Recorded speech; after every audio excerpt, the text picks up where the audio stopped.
ప్రభుత్వ medical కాలేజీలను Chandrababu private పరం చేయడంపై మాజీ ఎమ్మెల్యే మల్లాది విష్ణు మండిపడ్డారు. పేదల కోసం ఆలోచన చేసి వైఎస్ జగన్ తెచ్చిన మెడికల్ కాలేజెస్ను బాబు సర్కార్ ప్రైవేట్ పరం చేయాలని నిర్ణయం తీసుకోవటాన్ని తీవ్రంగా వ్యతిరేకించారు.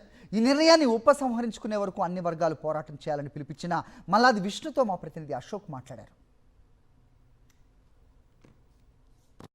మనతో పాటు మాట్లాడేందుకు మాజీ ఎమ్మెల్యే మల్లాది విష్ణు ఉన్నారు. ఆయనతో మాట్లాడే ప్రయత్నం చేద్దాం. సార్ చెప్పండి, ప్రభుత్వం ఈరోజు ప్రైవేటు పరం చేయాలని చూస్తుంది.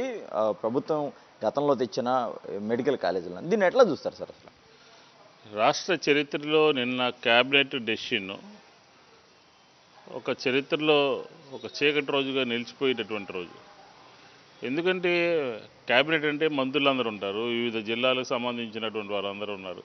ఒక్కరంటే ఒక్కరు మా ప్రాంతంలో మెడికల్ కాలేజీ ఉండాలి, విద్యార్థులకి అందుబాటులో ఉండాలి, వైద్య రోగులకి అందుబాటులో ఉండాలి అని మాట్లాడకుండా ఏకగ్రీవంగా ప్రైవేటైజేషన్ చేయడానికి జగన్మోహన్ రెడ్డి గారి నాయకత్వంలో మా ప్రభుత్వంలో కేంద్రం నుంచి తీసుకొచ్చినటువంటి 10 మెడికల్ కాలేజీలని ప్రైవేటుకి దారాదత్తం చేయటం అనేది చాలా దుర్మార్గమైనటువంటి అనాలోచితమైనటువంటి చర్య అని చెప్పచ్చు. వైఎస్ఆర్ కాంగ్రెస్ పార్టీ ఒక ఆలోచన చేసింది ఏంటంటే భావితరాలని ముందు చూపుతో ప్రజలకు సంబంధించినటువంటి ఆరోగ్యాన్ని పట్టించుకునేటటువంటి ప్రయత్నం చేస్తూ ఉన్నాం. ఈరోజు చూడండి, ఉదాహరణకి ఈ చుట్టుపక్కల ఒక మంగళగిరిలో ఎయిమ్స్ వస్తే పేద ప్రజలందరూ కూడా అక్కడికి వెళ్తున్నారు.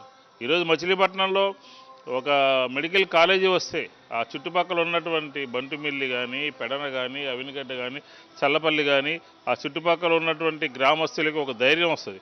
ఎక్కడైతే మెడికల్ కాలేజీ ఉందో ఆ పార్లమెంటు పరిధిలో ఉన్నటువంటి 7 నియోజకవర్గాల్లో ఉన్నటువంటి ప్రజా సంక్షేమాన్ని, ప్రజల యొక్క ఆరోగ్యాన్ని కోరుకునేటటువంటి వాళ్ళందరూ కూడా రోడ్డు మీదకి వచ్చి నిరసన తెలియజేయాల్సినటువంటి అవసరం ఉన్నది అని చెప్పని ఈ సందర్భంగానే చెప్తా ఉన్నాను. ఖచ్చితంగా అన్ని వర్గాలను కలుపుకుని వైఎస్ఆర్సీపీ పోరాటం చేస్తుందని చెప్పి మాజీ ఎమ్మెల్యే మల్లాది విష్ణు స్పష్టం చేస్తున్న పరిస్థితి కనబడుతుంది. కెమెరా పర్సన్ బాలుతో అశోక్, సాక్షి టీవీ, విజయవాడ.